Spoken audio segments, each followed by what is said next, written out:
सो आइए हम अपने वचन में चलते हैं। आज का हमारा जो विषय है वो है हु इज़ लूसीफर, यानी शैतान कौन है। और बीते सप्ताह में, बीती बार जब हम बैठे थे, हम सीख रहे थे परमेश्वर के वचन से लूका की किताब, इसका 11 अध्याय और इसके 24वें पद में पढ़ो बेटा। जब अशुद्ध आत्मा मनुष्य में से निकल जाती है तो सूखी जगहों में विश्राम ढूंढती फिरती है, और जब नहीं पाती तो कहती है, मैं अपने उसी घर में जहाँ से निकली थी लौट जाऊंगी। और आकर उसे झाड़ा बुहारा और सजा सजाया पाती है। तब वह जाकर अपने से बुरी 7 और आत्माओं को अपने साथ ले आती है, और वह उसमें बैठकर वास करती हैं, और उस मनुष्य की पिछली दशा पहले से भी बुरी हो जाती है। तो आगे लिखा है पहले से दशा उसकी बेकार हो जाती है। 26वां पद, 7 आत्माओं को अपने साथ लेकर आती है और वो उसमें बैठकर वास करती है, और उस मनुष्य की पिछली दशा पहले से भी बुरी हो जाती है। हालेलुया। क्यों बुरी हो जाती है? पिछले हम लोग बार सीख रहे थे, नंबर 1 पॉइंट, नंबर लिख लो, संगति की कमी। पौलुस ने कहा, हे मेरे भाइयों, जो तुम में विश्वास में कमजोर है उसे अपनी संगति में ले लो। जो विश्वास में कमजोर है उसे संगति में ले लो। क्वायर के बच्चे ध्यान से सुने, यूथ के बच्चे ध्यान से सुने, कलीसिया ध्यान से सुने। तुम्हारे ग्रुप में जिस आदमी को लगता है तुम्हें देखकर ये विश्वास में कमजोर हो रहा है, इसका पाप का जीवन जा रहा है, प्रभु में अब नहीं बढ़ रहा, उसके अपने साथ ले लो, उसके साथ समय बिताना शुरू कर दो, उसे अपनी संगति में ले लो। क्योंकि तुम अगर विश्वास में मजबूत हो और वो तुम्हारे साथ संगति में आएगा ना, तो उसका जो कमजोर विश्वास है फिर से आग पकड़ जाएगा। हालेलुया। संगति बिल्कुल एक चूल्हे के समान होती है।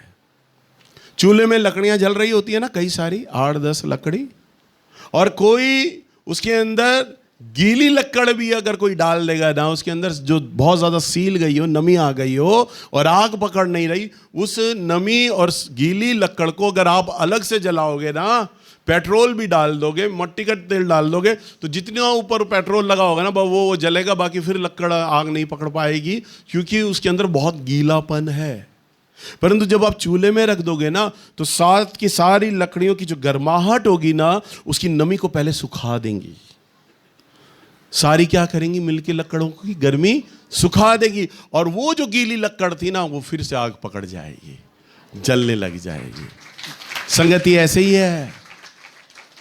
जो विश्वास में कमजोर है उसे अपनी संगति में ले लो। कोई व्यक्ति प्रभु से अलग हो रहा है, उसके मन में प्रचारकों को लेकर शिकायतें आ गई हैं, कलीसिया को लेकर शिकायतें आ गई हैं, कड़वाहट आ गई है, या कोई नया आदमी है, नया विश्वासी है जिसमें दुष्ट आत्मा है ना, दुष्ट आत्मा जो झूम रहा है, हम उसके लिए इसलिए नहीं प्रार्थना कर रहे, पहले हमने सबसे पहले उसे संगति में लेना है। उससे मिलो, उसके पास जाओ, उसके साथ समय बिताओ, उसके लिए प्रार्थना करो।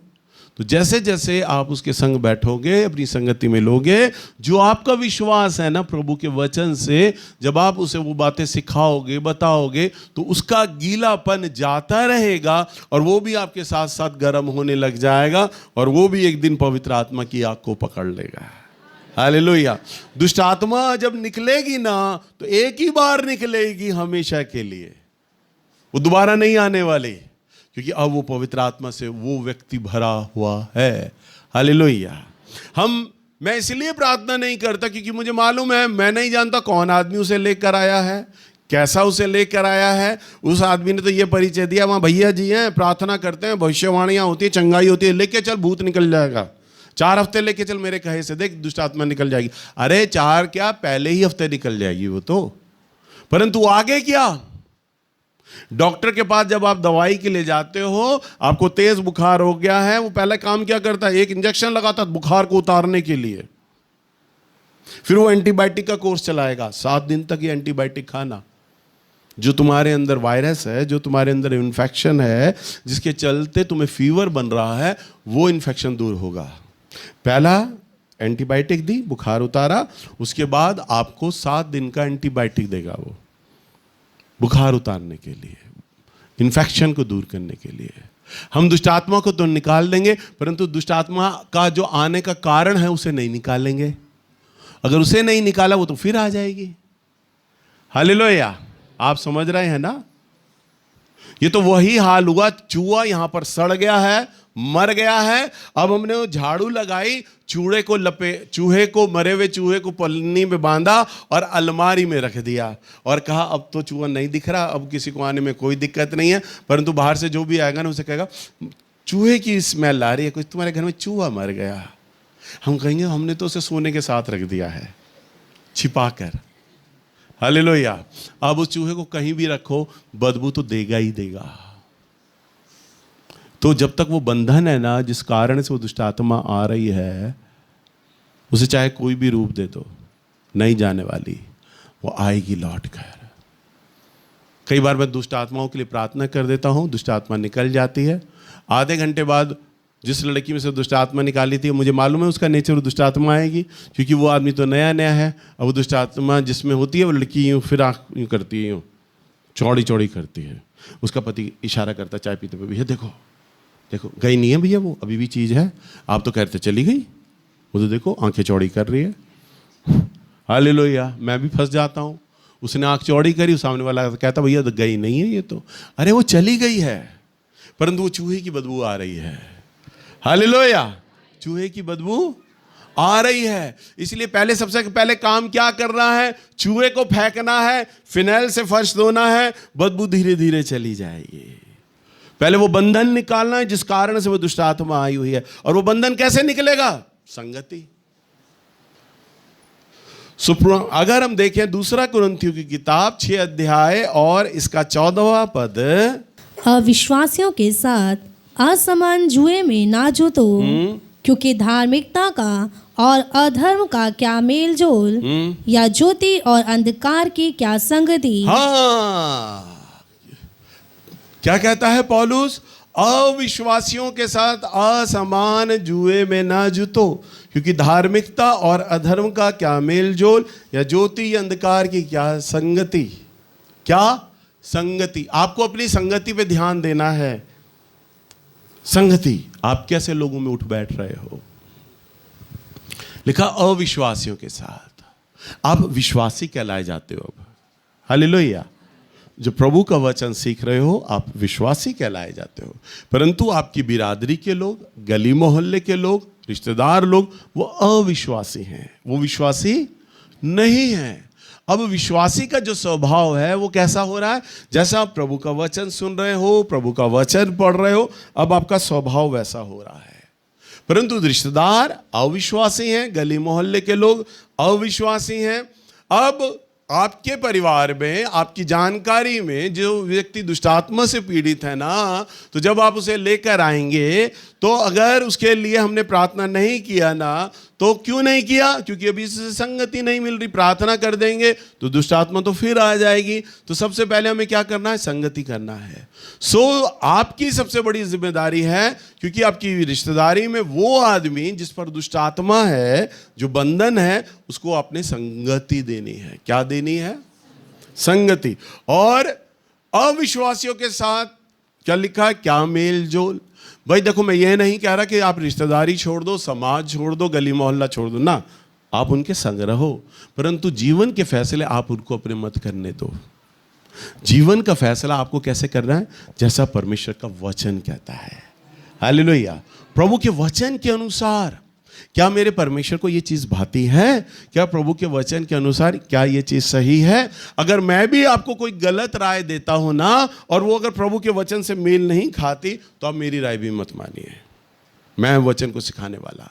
मैं क्यों आपको बोलता हूं कि आप ज़्यादा से ज़्यादा प्रभु का वचन पढ़ें? क्योंकि भरमाने वाले शिक्षक, पास्टर, प्रचारक बहुत हैं। आप खुद पढ़ो, आप भी बुद्धिमान हो, खाना खाते हो, अकल है।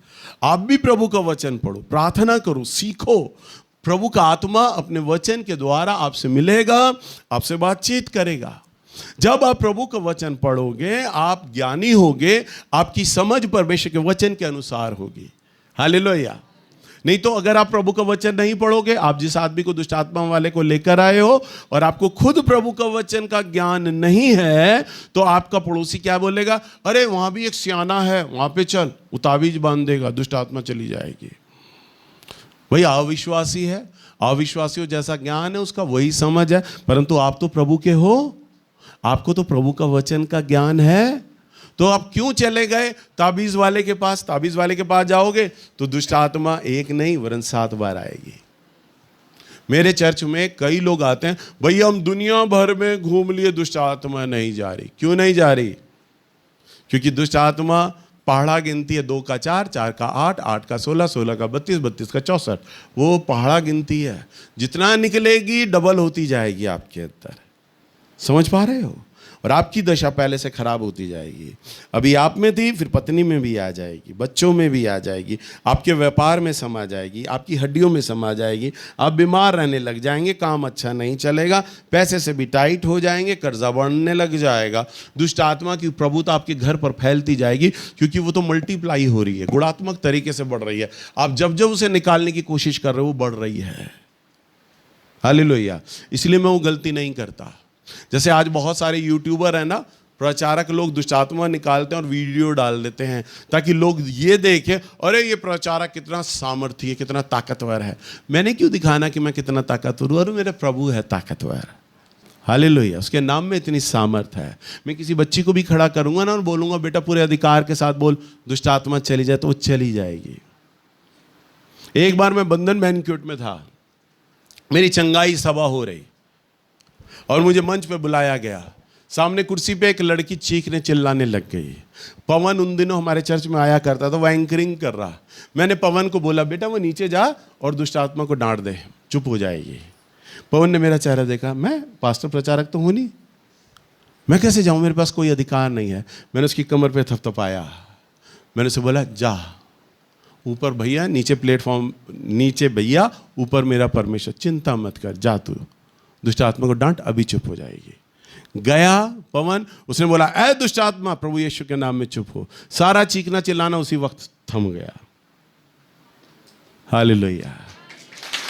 नैल्स तो ऊपर, परंतु मेरी कलीसिया का एक साधारण लड़का दुष्ट आत्मा को डांटता है और वो चुप हो जाती है। क्यों? नैल्स के अधिकार में नहीं, वरन यीशु के नाम में उस ताकत है। जो व्यक्ति उसके नाम की ताकत जान लेता है, उसके नाम की सामर्थ्य जान लेता है, वे दुष्ट आत्माओं को जीत सकता है, उन्हें खदेड़ सकता है। हालेलुया।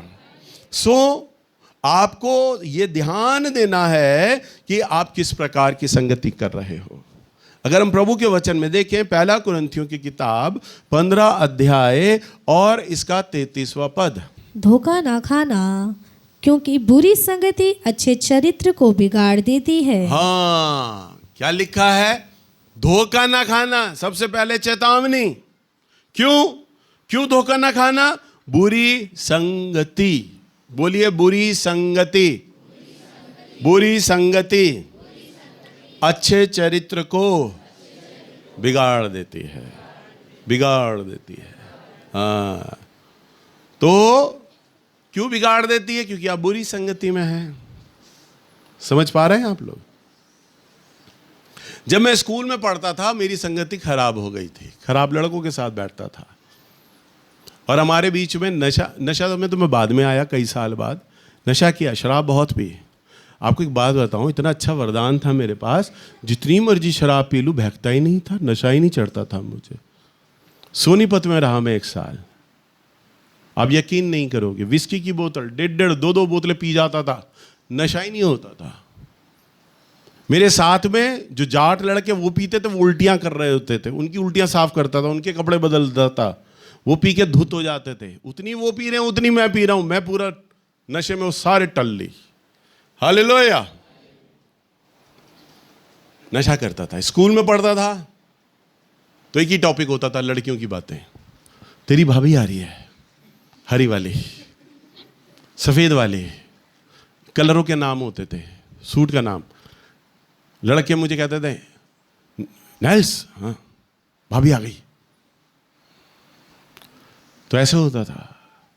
मेरे दोस्त भी वही जो मेरे साथ पढ़ते थे, बहुत पक्के दोस्त, जब मैं प्रभु में आया, मेरा एक दोस्त था, दुबई चला गया था कई साल के लिए, 10-12 साल के बाद आया। उसने मुझे इंडिया पहुंचते ही फ़ोन किया, नीलू, मेरा घर का नाम बोला। मैंने कहा हाँ, आ गया हूँ मैं इंडिया। मैं बड़ा खुश, अरे आ गया तू, आ जा यार, कल सुबह बैठेंगे।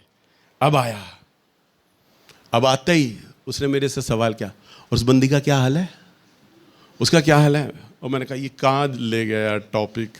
और मैं प्रभु में आ गया था, प्रचारक बन गया था, मेरा विचार बदल गया था। मैं नीचे बात करने लग गया। मैंने कहा मीनिंग तो सुन लेंगे। मैं ऊपर ले आया, यहाँ सीढ़ी पे लाके बैठा कोने में। मैंने कहा देख, ये बेकार की बातें। कहाँ यार बेकार की बातें हैं, जोर से चिल्लाया। मैंने कहा अरे यार चुप हो जाओ। मैंने कहा देख, मैं प्रभु में आया। मैंने अपनी गवाही बतानी शुरू की। मैं पहुंच गया मध्य प्रदेश। देख, मैं 93 में गया, मैंने ये किया, मैंने वो किया, प्रभु ने बदला, प्रभु ने मेरे पे हाथ रखा, ये बोला, ये बोला, ये बोला। मेरी सोच बदल गई यार। वो कहता नहीं नहीं, वो लड़की की बात करे मैं काटूं, वो लड़की की बात करे मैं काटूं। उसके बाद नीचे उतरा, 10-15 मिनट बाद पापा के पास बोलता, अंकल। मैंने कहा हाँ, ये साधु हो गया, बेकार हो गया लड़का, ये क्या बना दिया हमारे भी दोस्त को। तो पापा हंसने लग गए। पापा ने कहा बेटा ये पादरी होने वाला है। तो कह रहे ये बैठाने लायक नहीं रहा, बेकार हो गया ये लड़का, मेरा दोस्त इतना अच्छा, इतना मिलने का मन किया था, नैल्स के पास जाऊंगा, ये बातें करूंगा, वो बातें करूंगा, ये तो बदल गया। फिर पापा के पास बैठा, 10-15 मिनट बैठा, चाय वाय पी, चला गया। फिर 1 हफ्ते बाद आया। मुझे खुशी तो ही मेरा दोस्त आया, पर मुझे मालूम था ये बातें क्या करेगा। उसका हाल चाल पूछा, और तू ठीक है, ठीक है, ठीक है। बस पापा से उसने बातचीत करी, चाय पी, चला गया। 2-3 बारी आया, पापा के पास ही बैठता। आता तो वो मेरे से मिलने, पर मैं इग्नोर कर दिया करता था। श्याम तू अभी आ गया। मैंने मीटिंग में भी नहीं जाना होता था तो 1 घंटा पहले निकल जाता था। यार मैं मीटिंग के लिए देरी हो रहा हूँ, मैं तू पहले बता देता, आ रहा था तो मैं रुक जाता, मैं प्रार्थना के लिए जा रहा हूँ, मैं निकल जाता था। हालेलुया।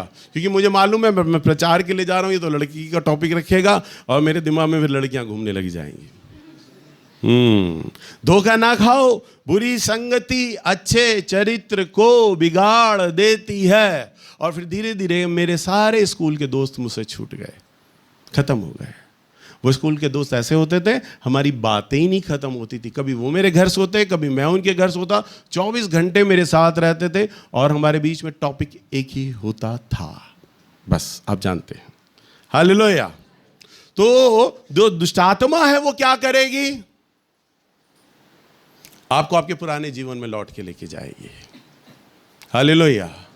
आपके पुराने जीवन में क्या करेगी, वो वापस आपका कमजोरी जानती है, आप कहाँ कमजोर हो, वहीं पर हमला करेगी। अंधकार की शक्ति आपको आपके पुराने जीवन में लेके जाती है, पुराने लोगों के पास, पुराने रिश्तेदारों के पास, जो आपका स्वभाव है। इसलिए वचन में क्या लिखा, धोखा ना खाओ, बुरी संगति। आपको आपके लोगों से बचना है। एक शराबी की शराब दूसरे दिन छूट जाए, बस कैसे, अगर वो शराबी लोगों के साथ बैठना बंद कर दे। जिस दिन शराबी आदमी ने कसम खा ली, मैंने अब उन दोस्तों के पास नहीं जाना, उन रिश्तेदारों के पास नहीं जाना, मैं सच कहता हूं उसकी शराब बहुत जल्द छूट जाएगी। तो आपको यह ध्यान देना है कि आप कैसी संगति कर रहे हो। हालेलुया। आपको संगति पे ध्यान रहना है और प्रभु के दास, प्रभु के जो प्रचारक लोग हैं, उनके साथ आपको मेल जोल रखना है, उनके साथ आपको संगति करना है। समझ पा रहे हैं? क्योंकि आप अभी क्या हो, विश्वास में कमजोर हो। मेरे साथ मेरे प्रचारक लोग जब भी बैठते हैं, वो मेरे घर आते हैं, तो कई बार बातचीत में पारिवारिक बातें हो रही हैं, होती हैं, इधर उधर की बातें होती हैं। तो जब मैं उन्हें बातें बताता हूँ या समझाता हूँ, तो वो हमेशा वो ये कह के उठते हैं, भैया आज बहुत कुछ सीखने को मिला आपसे। वो ये कहते हैं। प्रचारक लोग हैं, पास्टर लोग हैं, एरियो में जाते हैं, संगति देते हैं, प्रचार कर रहे हैं, पर जब वो मेरे साथ बैठते हैं, हम बातचीत करते हैं, कुछ समय होता है इधर उधर की बातों का, हंसी मजाक का, एक दूसरे की टांग खींचने का, पर जब हम सीरियस हो जाते हैं और जब मेरे से आदमी कोई सवाल करता है प्रभु के वचन को लेके, तो सारा मजाक का बुखार मेरा उतर जाता है, मैं सीरियस हो जाता हूँ, क्योंकि अब यहाँ मेरे प्रभु की बात आ गई है। और फिर मैं गंभीर होकर बातचीत करने लगता हूँ और परमेश्वर मुझे प्रकाशन देने लग जाते हैं, बातचीत करने लग जाते हैं। और वचन को लेके बातचीत होती है तो सामने वाले का जो अविश्वास में आ रहा था, विश्वास कमजोर हो रहा था, चाहे वो मेरा प्रचारक ही क्यों ना हो, प्रभु उसके विश्वास को मजबूत करने लग जाता है। अगर हम देखें प्रेरितों के काम की किताब 2 अध्याय और इसके 42 पद को हम देखते हैं, जब प्रभु यीशु मसीह यहाँ से उठा लिए गए आसमान पर, तब प्रभु के 50 साल के बाद जब पहला चर्च बना, यानी पहली कलीसिया की जब स्थापना हुई ना, पहली सदी की कलीसिया, तो वो ये 4 बातें प्रमुख करते थे। प्रेरितों के काम की किताब 2 अध्याय और इसका 42वां पद। वे प्रेरितों से शिक्षा पाने और संगति रखने और रोटी तोड़ने और प्रार्थना करने में लौलीन रहे। हाँ, क्या लिखा है? कलीसिया क्या करती थी? 4 बातें। वो अपने अगुवे के संग, अपने स्थानीय प्रचारक के संग वो क्या करती थी? पहला, वो शिक्षा पाती थी, संगति रखती थी। क्या करती थी? शिक्षा पाती थी। अब आप इस समय बैठकर मेरे से शिक्षा पा रहे हो, आप लोग सब चुप हो और मैं वचन में उपदेश दे रहा हूं, प्रचार कर रहा हूं, आप शिक्षा पा रहे हो, ठीक है? कलीसिया क्या करती थी? उनकी शिक्षा पाती थी, फिर क्या करती थी? संगति करती थी। वो क्या करती थी? संगति। आप लोग क्या नहीं करते? संगति नहीं करते, संगति में कमजोर हैं। आप अपने स्थानीय प्रचारकों के साथ समय बिताया करें, उनके साथ घर में जाएं, उनसे फ़ोन पे बात कर लें। दीदी, भैया जी, आप क्या अकेले हैं? आप फ्री हैं? हम आपसे मिलना चाहते हैं, आप मिलिए। अगर आपको लगता है आपका प्रार्थना का जीवन सही नहीं जा रहा, वचन में आप सही नहीं जा रहे, शैतान आपको भटका रहा है, आप बुरी संगति में चले गए हैं, तो बुरी संगति आपके अच्छे चरित्र को बिगाड़ देगी। तब आपको अपने प्रचारक की आवश्यकता है, क्योंकि आप गीली लक्कड़ हो रहे हैं। आपको संगति की आग की गर्मी आपको गर्म करेगी और आपको फिर पवित्र आत्मा की आग जला देगी। हालेलुया। अब आपको क्या करना है? अपने प्रचारक के साथ समय बिताना है। मेरे प्रचारक लोग क्या करते हैं? वो मेरे साथ समय बिताते हैं। मैं क्या करता हूं? मैं अपने आत्मिक पिता जो वो दिल्ली आते हैं, मैं उनके संग समय बिताता हूं। तो संगति में सीखने का मौका मिलता है। अभी आप यहां से जा रहे हो, संगति में वचन सुना, आपने शैतान के बारे में सुना, पर आपके मन में जो बातें हैं, आपके परिवार में क्या हो रहा है, क्या सोच रहे हो, वो तो आप मेरे से शेयर नहीं कर पाए ना, बातचीत नहीं कर पाए। बातचीत कब होगी? जब हम बैठेंगे साथ, संगति होगी। जब बैठेंगे, जब बातचीत करेंगे, तभी तो होगी वो संगति। और वो संगति मेरी कलीसिया आज इतनी बढ़ गई है प्रभु के अनुग्रह से। मैं एक व्यक्ति के साथ नहीं बैठ सकता, एक परिवार के साथ नहीं बैठ सकता, परंतु मैंने अपने प्रचारकों को ये कहा है कि बेटा, कोई परिवार, कोई व्यक्ति अगर मुझे अपने घर बुलाना चाहता है, मुझसे बात करना चाहता है, मुझसे मिलना चाहता है, और यदि आप तुम उस परिवार को ना समझा पाओ, तो मुझे उस परिवार से मिलाओ, बातचीत कराओ मुझसे। मेरे परिवार, मेरे क्षेत्र का, मेरी कलीसिया का एक एक जन मेरे लिए बहुमूल्य है। वो भटकना नहीं चाहिए, विश्वास में कमज़ोर ना होना चाहिए, प्रभु को छोड़ ना दे। संगति बहुत ज़रूरी है। और आप आपस में भी संगति करो, आपस में भी लोगों से मिलो। खाली ये मत सोचो एक प्रचारक पास्टर का ही काम होता है, आपको आपस में भी संगति करनी है। हालेलुया। अगर हम देखें, हाँ निकालो, संगति रखना। और क्या करते थे? क्या करते थे? रोटी तोड़ते थे। और रोटी तोड़ने का मतलब ये नहीं लंगर चलता था, रोटी तोड़ने का मतलब है वो प्रभु भोज लेते थे और प्रार्थना करते थे। अपनी व्यक्तिगत प्रार्थना तो किया ही करते थे, परंतु जो उनका सीनियर होता था ना, उसके संग भी बैठकर वो प्रार्थना करते थे, क्योंकि उसके ऊपर जो अभिषेक है ना, वो उनके ऊपर इम्पार्ट होता था। उसके ऊपर जो पवित्र आत्मा की आग है, वो उनके साथ जीवन में उनके संग हो लेती थी। तो प्रार्थना किया करते थे। दूसरा नंबर पॉइंट आप लिख लो, वचन की कमी लिख लो। जो व्यक्ति दुष्ट आत्मा से पीड़ित है, बददुआई है, या प्रभु में कमजोर है, सबसे पहला उसे संगति देनी है। नंबर 2, वचन उसे सिखाना है। अगर हम पढ़ें प्रभु के वचन में कुलूसियों की पत्री 3 अध्याय और इसका 16 पद। मसीह के वचन को अपने हृदय में अधिकाई से बसने दो और सिद्ध ज्ञान सहित एक दूसरे को सिखाओ और चिताओ, और अपने मन में अनुग्रह के साथ परमेश्वर के लिए भजन और स्तुति गान और आत्मिक गीत गाओ। हाँ, क्या लिखा है प्रभु के वचन में? मसीह के वचन को अपने हृदय में अधिकाई से बसने दो, कैसा बसने दो? वचन को कैसा बसने दो?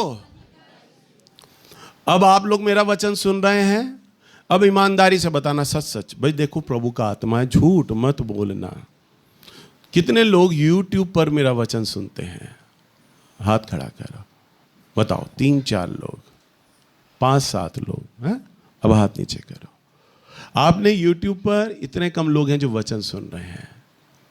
अब जो वचन मैंने सुबह की सभा में दिया आप नहीं थे, यह वाला वचन आप सुन रहे हो, पर जो 2 बजे वाली सभा है वो वाला वचन आप नहीं सुनेंगे, मगर वो YouTube पर डलेगा। आपको क्या करना है? आपको तीनों वचन सुनने हैं। 2 बजे वाला सीनियर लोगों के लिए है, परंतु आपको 100 समझ नहीं आएगा, 25 तो समझ आएगा, 20 तो समझ आएगा, 10 तो समझ आएगा। वचन व्यर्थ नहीं जाएगा, चाहे वो कितना ही गाढ़ा हो। और 2 बजे वाला वचन सारे सुन लो ध्यान से। वो वचन बहुत प्रमुख होने जा रहा है। जितने हमारे क्वायर के बच्चे हैं, प्रचारक लोग हैं, और वो वचन ऐसा आज तक मैंने अपने चर्च में नहीं दिया बिल्कुल। अभिषेक के ऊपर मैं सिखाने जा रहा हूँ। वो वचन मैंने बोला ही नहीं, वो बातें मैंने सिखाई नहीं, इसलिए बहुत इंपॉर्टेंट है वो चीज़ें। वो चीज़ें तो पास्टर, प्रचारक, लीडर के लायक हैं, जो मैं वचन दोपहर 2 बजे दूंगा। प्रभु की अनुग्रह से बहुत अच्छा वचन है वो, इसलिए मिस मत कर देना, घर मत चले जाना कोई भी। और अब जैसे मैं वचन जो दोबारा 2 बजे वाली में दूंगा, आप नहीं होंगे वहाँ पर अगर 50 नहीं समझ आएगा 10 तो आएगा।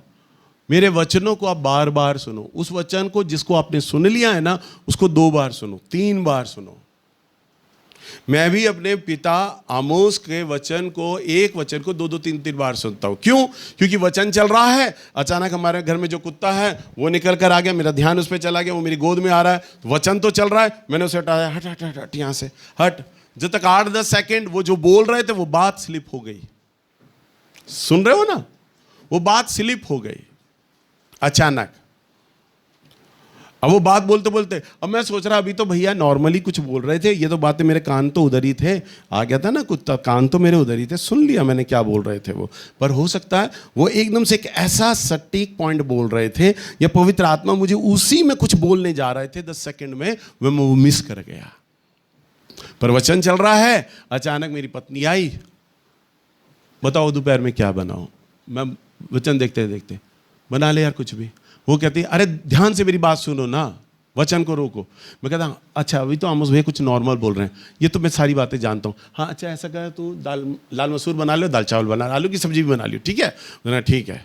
रायली बातचीत की, रायता भी बना लूँ, सलाद भी काट दूँ, सारी बातें हो गई, वो चली गई। मैं सुन रहा हूँ, ये वचन तो मैंने पता है सारी बातें जो बोल रहे हैं, पर वो वचन मिस कर गया। पता नहीं उसी में कुछ पवित्र आत्मा बोलने जा रहे थे। पर जब मैं दोबारा उन्हीं बातों को सुनता हूं तो मेरे को ध्यान आता है, यहीं पे जगह थी जहां कुत्ता आया था, यही जगह थी जहां पत्नी आई थी, पर यहां तो पवित्र आत्मा मुझसे बोल रहे हैं। बड़ी गहरी बात है, ये बात तो मैं तब सुन नहीं पाया था। हालेलुया। तब उस वचन को जो मैंने पहली बार सुना उसमें वो बातें नहीं मिली, पर जब दोबारा सुना तो पवित्र आत्मा ने बातचीत किया। ऐसे ही आप मेरे वचन को, तीनों सभाओं के वचन सुनिए, एक एक वचन को 2-2, 3-3 बार सुनिए। लिखा है वचन को अधिकाई से बसने दो। अधिकाई से बोलो, अधिकाई से, अधिकाई से। आप शादी ब्याह कितने लोग जाते हो भाई बताओ? कोई शादियों में नहीं जाता, सब मौत पे जाते हैं। तो हाँ, ये मैयत भी जाते हैं रोने के लिए, शादी ब्याह में नहीं जाते। अरे नहीं फंसा रहा भाई, बताओ ना, गए हो या नहीं? सभी गए हो और कई बार गए हो। और जब जाते हो ना, मीट भी डाल, कड़ी भी ले ले, अच्छा आलू की सब्जी ये भी ले ले, अच्छा पालक पनीर है ये भी ले ले, अच्छा दाल मखनी भी ये भी ले ले। प्लेट में जगह नहीं होती, फिर दही भल्ले, अरे दही भल्ले तो छूट गए, दूसरी प्लेट में लूंगा, वो भी भर लेते हैं। पूरी भी है, पूरी भी ले ली, अरे लच्छा पराठा ये भी ले लिया। 2-2 प्लेटें आप लेके बैठ जाते हो, खाते थोड़ा, वो सारा कूड़े में जाता है। ऐसे ही होता है, पूरा ठूस के खा लेते हो, स्वाद स्वाद में सारी चीज़ें खा लेते हो। जब चलने लगते हो, जो शादी ब्याह कर रहा था, सब खाया, अच्छे से खाना खाया, हाँ अच्छे से खाना खा, भाई सब खा लिया, बड़ी डकार आ रही, पेट भारी हो गया। साथ वाला क्या था, अरे गुलाब जामुन भी है, रसमलाई भी है, और गाजर का हलवा भी है, मूंग का हलवा भी है, मूंग की दाल का। आखिर तो मूंग की दाल का तो हलवा मेरा फेवरेट है, गुलाब जामुन भी बड़े अच्छे लगते हैं। चल 2-4 रिश्तेदारों से मिल लेता हूँ, गुलाब जामुन भी खा लेता हूँ। आप गुलाब जामुन क्या खाते हैं, बड़ी मुश्किल से मूंग की दाल का हलवा खाने का मन तो है पर नहीं खा पा रहे। साथ वाला कहता मूंग की दाल का हलवा बड़ा टेस्टी बना है। कहता टेस्टी है, ये तो लास्ट में मिल रहा है, ये तो पहले खाना था। वो कहता अरे ऐसा हलवा यार मिलता ही नहीं शादियों में, इतना टेस्टी है, देख घी की स्मेल आ रही है, खा के देख। आप खाना तो चाहते हो पर खा नहीं पा रहे, क्यों? क्योंकि आपने अपने पेट को यहाँ तक भर लिया है। हालेलुया, समझ पा रहे हो? इसे कहते हैं अधिकाई। खाने की जगह नहीं है, अब एक निवाला खाओगे ना तो वहीं उल्टी हो जाएगी। इसे कहते हैं अधिकाई। तो प्रभु का वचन कैसा आपने सुनना है, बोलो। खाली यहां पे नहीं सुन के जाना, घर में भी जाओगे तो ज्यादा से ज्यादा वचन को सुनो, क्योंकि जितना आप सुनोगे ना, आप अपने दिमाग को भरोगे वचन से। दिमाग भरेगा, विचार भरेंगे, आपका स्वभाव भी परमेश्वर के वचन के अनुसार होने लग जाएगा। हालेलुया, क्योंकि अधिकाई से भर गया है। अब उल जलूल बातों के लिए कोई विचार ही नहीं रहा। कोई बुरी संगति वाला आदमी आ भी जाएगा और आपको कोई गलत विचार देगा भी ना, क्योंकि अब आप ले नहीं पाओगे। अब डकार आ रही है आपको वचन से ले लेकर, क्योंकि वचन से आप परिपूर्ण है। आपकी आत्मा, आपके विचार, आपका हृदय भरा पड़ा है वचन से। अब किसी और विचार की जगह ही नहीं बची। आप उसे ग्रहण ही नहीं करोगे, मना कर दोगे। हालेलुया। सो लिखा है अधिकाई से बसने दो और सिद्ध ज्ञान, बोलिए सिद्ध ज्ञान। सिद्ध ज्ञान यानी सिद्ध ज्ञान कौन सा? बहुत सारे यूट्यूबर, बहुत सारे प्रचारक, पादरी कोरोना में बहुत सारे उठ खड़े हुए हैं, पर अच्छा ज्ञान नहीं सिखा रहे, अच्छा वचन नहीं सिखा रहे। भाई सिद्ध ज्ञान तो मैं आपको घमंड नहीं कर रहा, परंतु वर्ड इन एक्शन में मिल रहा है आपको। सिद्ध ज्ञान परफेक्ट। आप जो यहां सीखोगे ना, वो आपके जीवन में आने वाले दिनों में काम आने वाला है। मेरे प्रचारक, मेरे क्वायर के लोग, अगर किसी प्रचारक के सामने अगर प्रचार करें ना, तो सामने वाला प्रचारक ये कहेगा इस बच्चे को बड़ी अच्छी शिक्षा मिल रही है। सिद्ध ज्ञान। आप ज्ञान कहां से बटोर रहे हो? देखिए, एक लॉजिक है, एक चीज है। कोई भी अच्छा टेक्निकली आप सीखोगे ना, आपको अच्छा सिखाने वाला मिलना चाहिए, टीचर मिलना चाहिए। आप क्यों महंगे से महंगे स्कूल में अपने बच्चे को पढ़ाते हो? क्यों अच्छे से अच्छा ट्यूटर ढूंढते हो? अच्छे से अच्छा, क्योंकि जैसा वो पढ़ाएगा आपके बच्चे के नंबर बहुत अच्छे आने वाले हैं। अच्छा उस्ताद मिलना चाहिए, अच्छा टीचर मिलना चाहिए, और आपको तो बड़ा गर्व होना चाहिए, छाती चौड़ी कर लेनी चाहिए, क्योंकि आपको उस्ताद बड़ा अच्छा मिला है, आपको टीचर बड़ा अच्छा मिला है। हालेलुया। मेरा भी पीठ थपथपाने का मन करता है। हालेलुया। तुम तो थपथपा नहीं रहे, मैं ही थपथपा लूं। सिद्ध ज्ञान लिखा है, एक दूसरे को सिखाओ। किसको सिखाना है? किसको? अब काजल सिखाए आरती को, क्या सिखाए? क्या? लड़के के बारे में नहीं, वचन। क्या सिखाएगी? वचन। किसको? आरती को। और तू क्या सिखाएगी? इसको, अंजलि को। और ये क्या सिखाएगी? आरती किसको सिखाएगी? काजल को। एक दूसरे को सिखाओ सिद्ध ज्ञान। सामने वाले की सोच को करेक्ट कर दो वचन से। फलाने दिन भैया ये नहीं सिखा रहे थे, फलाने दिन हम ये नहीं सीख रहे थे, फलाने दिन। मेरे चर्च में एक लड़की आती है, पिंकी, आई है क्या? वो यहाँ भेंट लेती है, वो मेरे घर में भेंट देने आती है। एक दिन वो बैठी, हमेशा भेंट देके चली जाती है, भेंट देके चली जाती है, भेंट देके चली जाती है। मैंने उसे बैठाया, मैंने कहा सुन, मैं जो प्रभु का वचन सुनाता हूँ सुनती है? हाँ भैया सुनती हूँ। मैंने कहा यूट्यूब पे सुनती मेरा वचन? कहती हाँ सुनती हूँ। मेरी आंखें चौड़ी हो गई। मैंने कहा सुनती है तो? कह रही हाँ सुनती हूँ। मैंने कहा सारे सुनती? कह रही हाँ सुनती हूँ। मैंने कहा वेरी गुड।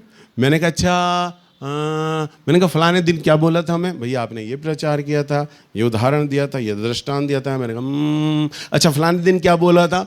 उसने कहा भैया फलाने दिन आपने ये बोला था। बोला। मैंने कहा तुझे सारी चीज़ें कैसे याद है? कह रही जब मैं अपने चर्च में आती हूँ ना, मैं सारा लिखती हूँ उसे बैठ कर। क्या करती हूँ? कह रही आपके जो वचन है ना, मेरे पास 4 साल पुराने वचन सारे मैंने लिखे हैं।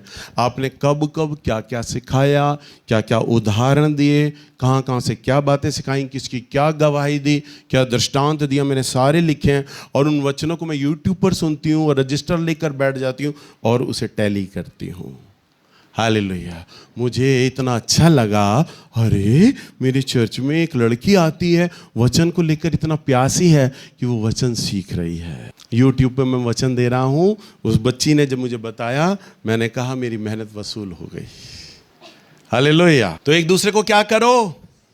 सिखाओ। और वो सिखाओगे कब? जब आप उसे अपनी संगति में लोगे। जब आप उसे सिखाने का मतलब ये नहीं कि आपका अगुवा ही सिखाएगा, स्थानीय प्रचारक ही सिखाएगा। अरे जो भी आपने सीखा है ना, अपने कमजोर साथी को वो बातें सिखाओ। और लिखा है और चिताओ। चिताओ का मतलब चेतावनी दो। अगर तू ऐसा करेगी या करेगा तो ऐसा हो जाएगा। क्योंकि कैसा? क्योंकि परमेश्वर का वचन ये कहता है, प्रभु का वचन कहता है, देख मैंने जीवन की दोनों बातें रख दी हैं, जीवन और मरण, श्राप और आशीष दोनों मैंने तेरे आगे रख दी हैं। तू क्या चाहता है उसे चुन ले।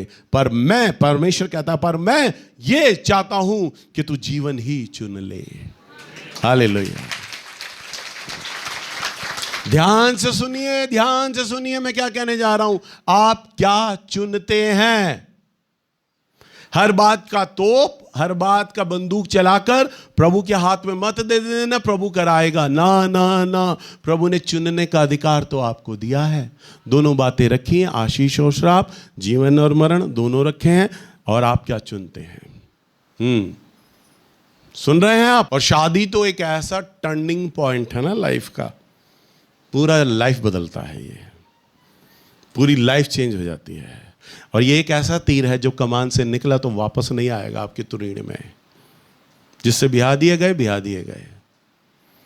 तो इसलिए सोच समझ कर, जीवन और मरण, जीवन और मृत्यु तेरे आगे दोनों रखा है।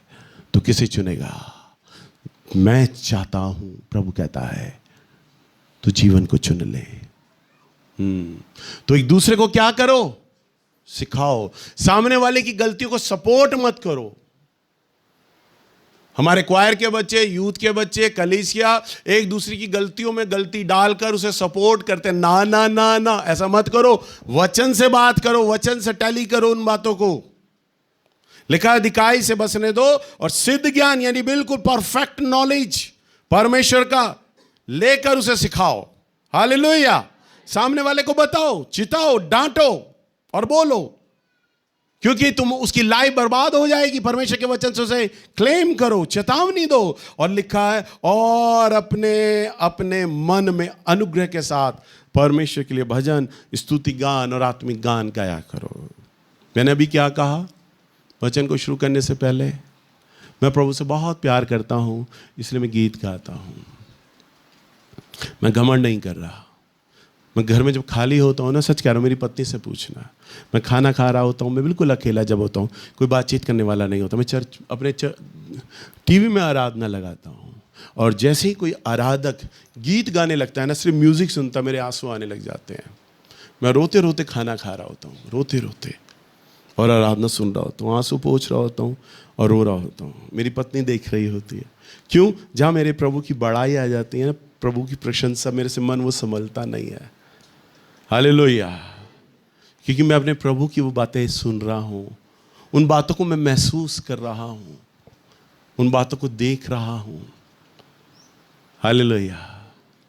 एक बार वो सनी का गाना है ना यूट्यूब पर, मैं ना डरांगा, मैं वो अपने ग्रुप में सबके गाने सुन रहा। जब सनी ने बोलना शुरू किया, और आज कोविड का दौर है, आज कोविड में सब लोग बीमार हैं, कमज़ोर हैं, परंतु यीशु ने आपके हाथ को पकड़ा है। जब वो बोल रहा था तभी मैं रोने लग गया था।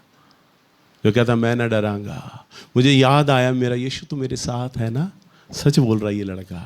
और वो बातों को स्मरण करते करते मैं रोने लग गया, क्योंकि जब आप प्रभु से प्यार करोगे तो आराधना में आप आंखें बंद करके नहीं कर सकते, आपके आंसू आएंगे, क्योंकि वो आपका प्यार होगा आपके परमेश्वर के लिए। और वचन में लिखा है कलीसिया को क्या करना है, वचन सिखाना है, चिताना है, बताना है, और अपने मन में अनुग्रह के साथ, यानी परमेश्वर के उस अनुग्रह के साथ क्या करना है, तुम्हें भजन गाने, स्तुति गान गाने और आत्मिक गीत गाने हैं, और अपने परमेश्वर को बलिदान देना है, धन्यवाद देना है। हालेलुया। आप सबको जय मसीह की।